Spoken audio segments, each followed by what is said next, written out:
నమస్కారం. Star hospital సుఖీభవకు స్వాగతం. ఈరోజు సుఖీభవలో గ్రహణం మొరిని బాగు చేయొచ్చా, పసిపిల్లలకు ఎలాంటి ఆహారం పెట్టాలి, చిన్న వయసులో మోకీలు మార్పిడి చేయకూడదా, ఇంకా సమస్య సలహా, హెల్త్ టిప్.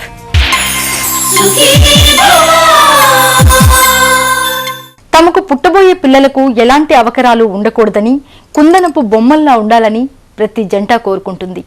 అయితే దురదృష్టవశాత్తు కొన్ని సందర్భాల్లో పుట్టుకతోటి పిల్లలకు కొన్ని అవకరాలు వస్తూ ఉంటాయి. గ్రహణం మొర్రి కూడా అలాంటిదే. ఒకప్పుడైతే దీని విషయంలో చేయడానికి ఏమీ ఉండేది కాదు. కానీ నేడు ఆధునిక వైద్యంలో అందుబాటులో ఉన్న అత్యాధునిక చికిత్సల సాయంతో గ్రహణం మొర్రిని చక్కగా సరిచేయొచ్చు.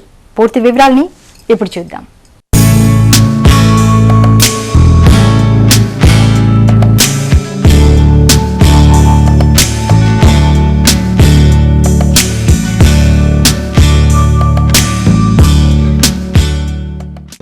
పుట్టుకతో పిల్లల్లో చాలా లోపాలు కనిపిస్తుంటాయి. వినికిడి లోపాలు, దృష్టి లోపాలు, శారీరక మానసిక వైకల్యాలు పిల్లల్లో ప్రధానంగా కనిపిస్తుంటాయి.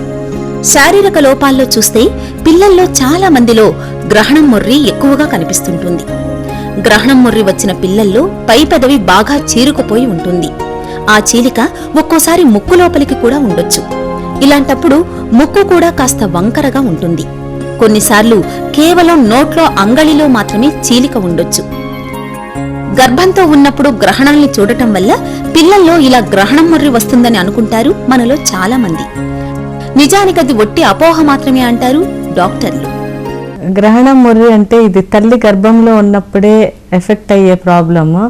ఇది పై పెదవి కానీ, బేబీకి పై పెదవి కానీ, లోపల అంగిలి కానీ ఎఫెక్ట్ అవుతూ ఉంటుంది. ఈ రెండు పార్ట్స్ ఆఫ్ ద లిప్ ఒకవేళ రెండు కలిసి యూనియన్ జరగాలి. ఏ కారణం చేతైనా ఆ పై పెదం రెండు పెదాలు కనుక యూనియన్ అవ్వకపోతే వచ్చే ప్రాబ్లమే గ్రహణం మొర్రి. సో అది ఎందుకు యూనియన్ జరగదంటే ఒకవేళ దానికి తగినంత టిష్యూ లేకపోవటం వల్ల, లేకపోతే ఆ టిష్యూ సరిగ్గా అతకపోవటం వల్ల కూడా ఈ గ్రహణం మొర్రి వస్తూ ఉంటుంది. సో యూజువల్గా పై పెదం ఎఫెక్ట్ అవుతూ ఉంటుంది. అది ఒక సైడ్ ఆఫ్ ద పెదవన్నా అవ్వచ్చు, రెండు సైడ్స్ ఆఫ్ ద పెదవన్నా అవ్వచ్చు. కొన్నిసార్లు పై పెదం అలా స్ప్రెడ్ అయ్యి నోస్ కింద భాగం వరకు కూడా ఎఫెక్ట్ అవ్వచ్చు. కొన్నిసార్లు ఆ పెదం నుంచి లోపల అంగిట్లో కూడా స్ప్రెడ్ అవ్వచ్చు. సో అది గ్రహణం మొర్రి పెదానికి పైన అంగిటికి సంబంధించింది. సో అది ఒక side of the lip with palate అన్న ఇన్వాల్వ్ అవ్వచ్చు, లేదా both sides of the lip with palate involve అవ్వచ్చు. కొన్నిసార్లు ఒక లిప్పే ఇన్వాల్వ్ అవ్వచ్చు, కొన్నిసార్లు ఒక ప్యాలెట్ కూడా ఇన్వాల్వ్ అవ్వచ్చు. ఈ ప్యాలెట్లో రెండు ఉంటాయి. ముందు ఉండే ప్యాలెట్ని హార్డ్ ప్యాలెట్ అని అంటాము, వెనక ఉండేదాన్ని సాఫ్ట్ ప్యాలెట్ అంటాము. ఈ గ్రహణం మొర్రి హార్డ్ ప్యాలెట్ని, సాఫ్ట్ ప్యాలెట్ని కూడా ఇన్వాల్వ్ చేయొచ్చు.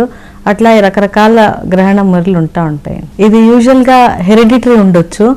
జన్యుపరంగా ఒకవేళ అదే ఫ్యామిలీలో మదర్కి కానీ, ఫాదర్కి కానీ, సిబ్లింగ్స్ కానీ ఎవరికున్నా కూడా నెక్స్ట్ వాళ్ళకు వచ్చే అవకాశాలు ఎక్కువ ఉంటాయి. తర్వాత ఒకవేళ కడుపుతో ఉన్నప్పుడు మదర్ ఏదన్నా టాబ్లెట్స్, మెడికేషన్స్ తీసుకున్నట్టయితే అప్పుడు ఈ గ్రహణం మొర్రి వచ్చే అవకాశం ఎక్కువ ఉంది. యాంటీ ఎపిలెప్టిక్ ఫిట్స్ కానీ వాటికి తీసుకునే మందుల వల్ల, లేకపోతే యాంటీ క్యాన్సర్ డ్రగ్స్ కానీ తీసుకున్నట్టయితే ఈ గ్రహణం మొర్రి వస్తుంది. ఇవి కాకుండా ఇన్ఫెక్షన్స్ లైక్ వైరస్, ఏదైనా వైరల్ ఇన్ఫెక్షన్స్ డ్యూరింగ్ ప్రెగ్నెన్సీ కనుక తల్లి ఎఫెక్ట్ అయితే ఆ లోపల ఉన్న బేబీ డ్యూరింగ్ డెవలప్మెంట్ ఈ గ్రహణం మొర్రి వచ్చే ఛాన్సెస్ ఎక్కువ. తర్వాత ఎన్విరాన్మెంటల్ కండిషన్స్ కూడా గ్రహణం మొర్రి రావటానికి అవకాశం ఉంది. తల్లి గర్భంలో 4 నుంచి 8 వారాలప్పుడే బిడ్డకు గ్రహణం మొర్రి అవకరాలు వస్తుంటాయి. కొరియానిక్ విల్లస్ అనే జన్యు పరీక్షతో ఈ లోపాలను తెలుసుకోవచ్చు. పిల్లల్లో కేవలం పై పెదవి మాత్రమే చీలి ఉంటే 6 నెలల వయసప్పుడు, అలా కాక నోట్లో అంగళి మాత్రమే చీలి ఉంటే 1 ఏడాది వయసప్పుడు ఆపరేషన్ చేసి సరిచేయొచ్చు. పై పెదవితో పాటు అంగళి కూడా చీలిపోయుంటే ఒకేసారి 10 నుంచి 12 నెలల వయసున్నప్పుడు ఆపరేషన్ చేసి వీటిని సరిచేయొచ్చు. ఇక ముక్కులో లోపం బాగా ఉంటే దాన్ని 15 ఏళ్ల తర్వాత ఆపరేషన్ చేసి సరిచేస్తారు. కేవలం 2 రోజుల్లో ఈ అవకరాలను సరిచేయొచ్చు. ఒకవేళ బేబీ బై బర్త్ గ్రహణం మొర్రి ఉన్నట్టయితే గనక ఫీడింగ్ అనేది చాలా ప్రాబ్లం అవుతుంది. పాలు తీసుకోవటానికి పిల్లలు చాలా ఇబ్బంది పడుతూ ఉంటారు. తర్వాత వాళ్ళు పెరుగుతున్న కొద్దీ చాలా సైకలాజికల్గా కూడా చాలా బాధపడుతూ ఉంటారు. అది ఈస్థెటికల్గా చాలా బ్యాడ్గా ఉంటుంది. తర్వాత ఈ ప్యాలెట్లో కూడా గ్రహణం మురి ఉన్నట్టయితే, డిఫెక్ట్ ఉన్నట్టయితే ఆ తిన్నవన్నీ లోనికి వెళ్ళిపోయి విరుక్కుని లోపల ఇన్ఫెక్షన్స్ తరచూ వస్తూ ఉంటాయి. తర్వాత ఈ ప్యాలెట్ నుంచి ఇన్ఫెక్షన్స్ తర్వాత ఇయర్లోకి వెళ్తూ ఉంటాయి. మిడిల్ ఇయర్ ఇన్ఫెక్షన్స్ కూడా ఎక్కువ వస్తా చీమబడతా ఉంటుంది. ఇవి కాకుండా పళ్ళు కూడా రొటేట్ అయ్యి ఎత్తుగా వంకర్లుగా రకరకాలుగా ఉంటాయి గ్రహణం మురి ఉన్న చోటు. ఇది కాకుండా ఆ పళ్ళు క్రానిక్గా బయటికి ఎక్స్పోజ్ అయి ఉండటం వల్ల అవి కూడా వాటికి కేరీస్ అవి కూడా ఎక్కువ వస్తూ ఉంటాయి. ఈ గ్రహణం మురి నాకు స్పీచ్ ప్రాబ్లం కూడా చాలా ఉంటుంది. ఈ అంగిట్తో మాట్లాడే శబ్దాలు వాళ్ళకి సరిగ్గా పలకక క్లారిటీ ఆఫ్ స్పీచ్ అనేది అస్సలు ఉండదు. సో ఈ గ్రహణం మురి ప్యాలెట్లో ఉన్నట్టయితే స్పీచ్ చాలా ఇబ్బందిగా ఉంటుంది. మామూలుగా చిన్నపిల్లలు 6 నెలల వయసు నుంచే చిన్నగా కేకలు పెట్టడం ప్రారంభిస్తారు. ఇక ఏడాది వయసొచ్చేసరికి చిన్న చిన్న పదాలు పలకడం కూడా మొదలు పెడతారు. కాబట్టి పిల్లల్లో గ్రహణం ముర్రిని ఏడాదిలోపు సరిచేయించకపోతే అది పిల్లల్లో మాట తీరును దెబ్బతీస్తుంది.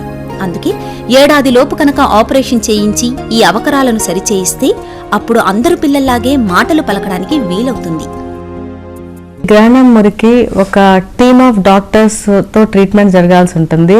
సో ఎస్పెషల్లీ ఒక ఓరల్ సర్జన్, ఒక ప్లాస్టిక్ సర్జన్, ఒక స్పీచ్ థెరపిస్ట్, ఒక ఈఎన్టీ సర్జన్, ఒక ప్రాస్థడాంటిస్ట్, ఒక ఆర్థడాంటిస్ట్ వీళ్ళందరూ కలిపి ఒక టీమ్ లాగా అప్రోచ్ అయ్యి ఈ గ్రహణం మురికి ట్రీట్మెంట్ ఇవ్వాల్సి వస్తూ ఉంటుంది. సో ఈ బేబీ బర్త్ తర్వాత 3rd మంత్లో ఆ లిప్ పెదాన్ని మనం ట్రీట్ చేయొచ్చు. ఆ పెదాన్ని మనం క్లోజ్ చేయొచ్చు 3rd మంత్ ఆఫ్టర్ డెలివరీ, బేబీకి 3rd మంత్ వచ్చినప్పుడు. తర్వాత అది ట్రీట్ చేసినాక దానిపైన బ్యాండేజ్ చేసి ఆ సూచర్స్ మళ్ళీ బయటకు రాకుండా దాన్ని నీట్గా మెయింటైన్ చేయాలి. తర్వాత 9th మంత్లో ఆ పాపకి ఆ బాబుకి ఆ ప్యాలెట్ క్లోజ్ చేయాలి. ఆ క్లోజ్ చేసేటప్పుడు ఏదైనా గ్రాఫ్ట్ అవసరం అయితే కూడా అది పెట్టవలసి ఉంటుంది. సో 9th మంత్లో లోపల అంగిలి క్లోజ్ చేయాలి. 8 to 9 years తర్వాత ఆ కరెక్షన్, ఆర్థోడాంటిక్ కరెక్షన్ అవన్నీ అవసరం అయితే చేయాల్సి వస్తుంది. ఇవి కాకుండా బిట్వీన్ 9 months to 9 years ఆ పాపకి మనం స్పీచ్ థెరపీ కూడా కంపల్సరీ ఇప్పిస్తూ ఉండాలి. స్పీచ్ మేనేజ్మెంట్, స్పీచ్ థెరపీ కూడా జాగ్రత్తగా మేనేజ్ చేసుకుంటూ వెళ్ళాలి. ఇంకా ఏదన్నా డిఫెక్ట్ కనుక లోపల ఉన్నట్టయితే, ఒకవేళ తినటానికి ఇబ్బంది ఉన్నట్టయితే ప్రాస్థడాంటిస్ట్ దానికి ఆ డిఫెక్ట్ని క్లోజ్ చేయడానికి తయారు చేసి ఆబ్చరేటర్స్ కింద కూడా పెట్టాల్సి వస్తూ ఉంటుంది. ఇట్లా గ్రహణం మురి ఇట్స్ మల్టీ టీమ్ అప్రోచ్, ఒకళ్ళు చేసే ట్రీట్మెంట్ కాదు ఇది. పుట్టుకతో వచ్చే లోపాల్ని ఎంత తొందరగా గుర్తించి నయం చేయించగలిగితే అంత మంచిది. గ్రహణం ముర్రి విషయంలో కూడా అంతే. ఎట్టి పరిస్థితుల్లో 6 నెలల నుంచి ఏడాదిలోపు గ్రహణం ముర్రికి తప్పకుండా చికిత్స చేయించాలి. ఆధునిక వైద్యంలో అందుబాటులో ఉన్న అత్యాధునిక చికిత్సల సాయంతో పిల్లల్లో గ్రహణం మురిని ఎలా చక్కగా బాగు చేయొచ్చో తెలుసుకున్నాం కదా. ఇప్పుడు ఒక చిన్న విరామం తీసుకుందాం.